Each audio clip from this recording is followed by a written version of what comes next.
Hello guys, मेरा नाम है आदित्य और दोस्तों इस वीडियो में हम आज ये जानने वाले हैं कि इमेज टैग क्या होता है और इमेज टैग हम कैसे क्रिएट कर सकते हैं पेज पे। और दोस्तों इमेज टैग आपका बहुत यूजफुल पार्ट है आपके HTML वेब पेज का, जिसके थ्रू आप कोई भी पेज अपने वेब पेज पे कोई भी इमेज जो है एम्बेड करते हो। तो चलिए दोस्तों स्टार्ट करते हैं आज का वीडियो और ये जानते हैं कि इसे कैसे हम अपने पेज पे इसका यूटिलाइज कर सकते हैं, कैसे हम इमेज को लगा सकते हैं। तो चलिए इसके लिए मैं आपको टेक्स्ट एडिटर पे ले चलता हूँ।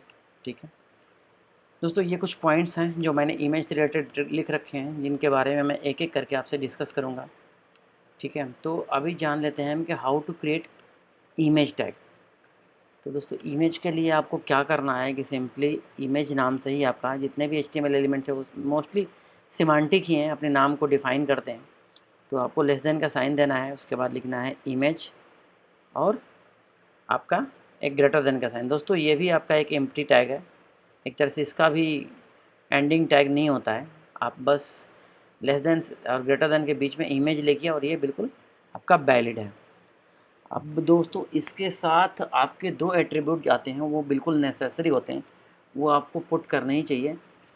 आपका एक पहला एट्रीब्यूट है, वो है आपका सोर्स, जिसके थ्रू आप इसमें अपनी इमेज को एम्बेड करते हैं। चलिए हम इसमें इमेज एम्बेड करके आपको दिखाते हैं।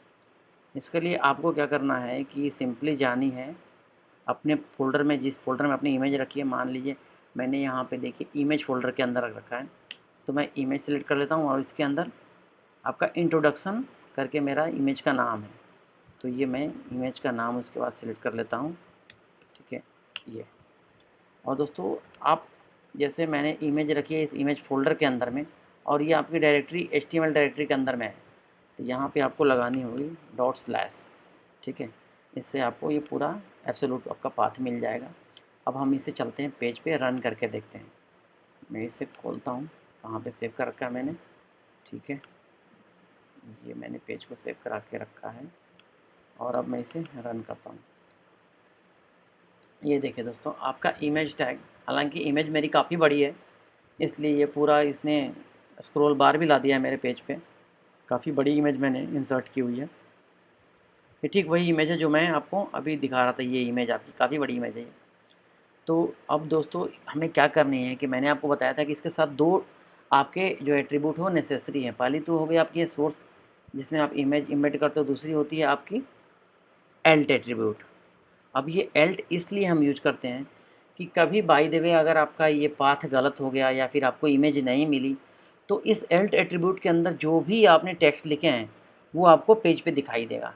चलिए मैं यहाँ पे अभी डिफ़ॉल्ट के लिए डाल देता हूँ ये इमेज नाम से, कि मैंने ये टेक्स्ट मैंने दिखानी है अगर ये पाथ इसका कुछ एरर आ जाता है। तो चलिए फ़ोल्डर का नाम मैं अभी ये जानबूझ के इसका इमेज का नाम फ़ोल्डर का कुछ गलत दे देता हूँ। ठीक है, और अब इसे हम चेक करते हैं पेज पे। तो ये देखिए इसको पाथ नहीं मिला, तो इसने अल्ट के अंदर जो आपने टेक्स्ट पुट किए थे ये उसने बिल्कुल उसी को रेप्लिकेट कर दिया आपके ब्राउज़र पे। ठीक है, तो ये होता है फ्रेंड एल्ट एट्रीब्यूट का यूज। और अब हम आ जाते हैं अपने तीसरे पॉइंट पे, always use width and height. इसका ये मतलब है कि आपको इमेज टैग के साथ हमेशा विड्थ और हाइट की प्रॉपर्टी भी लगानी चाहिए। और विड्थ और हाइट आपकी प्रॉपर्टी कैसे लगेगी वो मैं आपको बता देता हूँ। चलिए इस पे आपको लिखना है विड्थ इक्वल टू, और कोट्स के अंदर में आपको विड्थ देनी है आपकी।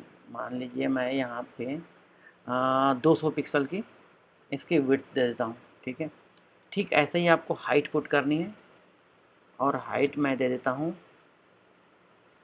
एक बात दोस्तों, यहाँ पे पिक्सल हमें नहीं देना है एक्चुअली, ये आपके स्टाइल टैग के अंदर नहीं आते हैं, इसलिए आपको डायरेक्टली देनी है जो भी आपकी विड्थ और हाइट है। मैं अभी हाइट दे देता हूँ 150। ठीक है, तो अब आपकी ये इमेज 250 विड्थ और 150 हाइट के साथ रेप्लिकेट होगी। ओके ओके, पाथ हमने यहाँ पे मिस्टेक कर दिया था, इसे पाथ हम वापस सही कर लेते हैं।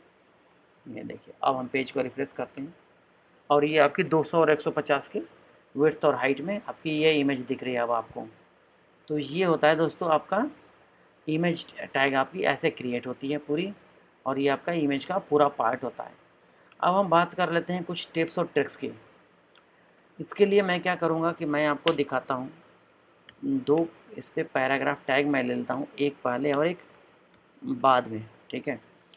और इसके अंदर मैं कुछ कंटेंट पुट कर देता हूँ। कंटेंट के लिए मैं चला जाता हूँ लोरेम की साइट पे, और यहाँ से हमने कुछ कंटेंट कॉपी करनी है। मान लीजिए ये कंटेंट मैंने लिया और इसे पुट कर देता हूँ मैं अपने पैराग्राफ के अंदर में, ठीक है। सेम कंटेंट मैं ऊपर भी पुट कर देता हूँ। अब दोस्तों बात ये है, यहाँ पे टिप्स के रूप में मैं आपको ये बताना चाहूँगा कि आपको हमेशा विड्थ और हाइट क्यों डिफ़ाइन करनी चाहिए। मान लीजिए अभी थोड़ी देर के लिए मैं क्या करता हूँ कि इस विड्थ और हाइट को रिमूव कर देता हूँ, और अब हम चलते हैं पेज पे। हमने पेज यहाँ रन कर रखा है, ये देखिए आपकी ये टेक्स्ट आई, ठीक है, ऊपर में। उसके बाद आपकी इमेज आई, और फिर उसके बाद आपकी फिर से टेक्स्ट है, जो कि हमने दे रखा है बिल्कुल यहाँ, ठीक है। अब मैं आपको दिखाता हूँ यहाँ पे रिफ्रेश करके बार बार, ये देखिए आपकी इमेज और टेक्स्ट बिल्कुल फ्लिकर कर रही है पेज पे। तो दोस्तों इस चीज़ को प्रिवेंट करने के लिए हम क्या करते हैं कि विड्थ और हाइट की प्रॉपर्टी सेट किया जाता है, ताकि ये चीज़ आपके पेज पे ना आए। अब मैं इसे रिवर्ट करके कोड दिखाता हूँ कि जब हम विड्थ और हाइट सेट कर देते हैं तो क्या होता है। अब चलिए मैं पेज को फिर से रिफ्रेश करता हूँ, और ये देखिए सिर्फ आपकी इमेज फ्लिकर कर रही है। आपकी ये टेक्स्ट बिल्कुल उस टेक्स्ट इमेज के साथ फ्लिकर नहीं कर रही है। मतलब ये आपको, अगर आप स्पेसिफाई करते हो विड्थ और हाइट, तो ये आपको एक प्लेस होल्डर भी देता है आपका। तो ये आपकी पेज में कोई भी टेक्स्ट फ्लिकर नहीं होगी, और आपका पेज अच्छे से ट्रीट करेगा। तो ये हो गई दोस्तों आपकी इमेज के बारे में सब कुछ। एक चीज़ और मैं आपको बता देता हूँ कि आपका जो इमेज टैग होता है, ये आपका by default display inline block element होता है। आप इसकी प्रॉपर्टी कैसे भी सेट कर सकते हो, एज ए डिस्प्ले ब्लॉक भी सेट कर सकते हो, और सिंपली एज ए इनलाइन भी। और इसका एक एग्जांपल मैं आपको यहीं पे दिखा देता हूँ। ये अभी के लिए मैं पूरी पैराग्राफ यहाँ से रिमूव करता हूँ, और ये नीचे से भी करता हूँ रिमूव, और यहाँ पे मैं कुछ टेक्स्ट दे देता हूँ। मान लीजिए मैंने लिख दिया लॉरेम इप्सन, ठीक है। और अब इसे हम पेज पे वापस जाके देखते हैं। ये देखिए आपकी इमेज यहाँ पे एंड हुई, और यहीं से आपका ये टेक्स्ट स्टार्ट हो गया। तो ये इसका बिहेवियर आपकी इमेज का इनलाइन ब्लॉक एलिमेंट है। और आप जैसे ही इसका डिस्प्ले ब्लॉक सेट करते हो, ये स्टाइल टैग मैंने बनाया है, यहाँ पे मैं इमेज को डिस्प्ले सेट कर देता हूँ ब्लॉक। अब फ्रेंड्स ये आपका इमेज फुल विड्थ ऑक्यूपाई करेगा, और ये ब्लॉक लेवल एलिमेंट काम करेगा। ये देखिए आपकी ये टेक्स्ट नीचे आ गई, और इमेज देखने के लिए आपको करना है इंस्पेक्ट, और इस इमेज पे देखिए ये आपका फुल विड्थ ऑक्यूपाई कर रहा है। और ये जो एरिया है, इस एरिया में अब कोई भी एलिमेंट फ्लोट नहीं करेगा, क्योंकि ये ब्लॉक लेवल एलिमेंट की तरफ आपका इमेज ट्रीट कर रहा है। तो दोस्तों आज के लिए वीडियो के लिए बस इतना ही। हमारे चैनल को लाइक कीजिए, सब्सक्राइब कीजिए। अगले वीडियो में मैं आपसे मिलूँगा कुछ नई चीज़ों के साथ, कुछ नए एलिमेंट के साथ। वीडियो देखने के लिए आपका बहुत बहुत धन्यवाद दोस्तों। Thank you.